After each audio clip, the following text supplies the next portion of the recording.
Men sizlarga bitta zo'r maslahatni beraman, sizlarga darji ota-onalaring ham bermagan. Stolga aynayni qo'yib, gaplashishni boshlanglar o'zlaring bilan. Nima haqida?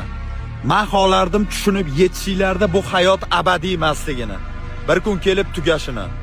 Har kun uyqudan uyg'onganinglarda shu his tuyg'uni his qilinglar, boshqa qaytmaydi bu kuninglar. Tushunyapsizlarmi?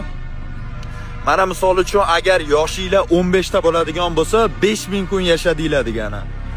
30 ta bo'ladigan bo'lsa, 10000 kun yashadinglar degani primерно. Tasavvur qilyapsizlarmi qanchalik kamligini? 100 yil atiga 36500 kun degani xolos. Yetib boryaptimi mana yoqqa? Qanchalik kamligi? 365 kun emas, 36500 kun degani. Yana men 100 yilni hisoblayapman. 100 yil yashaysizlarmi yo'qmi Xudo biladi. 36500 kun. Uje 10000 kun yashagan bo'lsanglar, ozgina umringlar qoldi xolos. Shuning uchun qanchalik kech maqsadingizga erishsanglar, shuncha kam vaqt qoladi undan zavq olishingizga.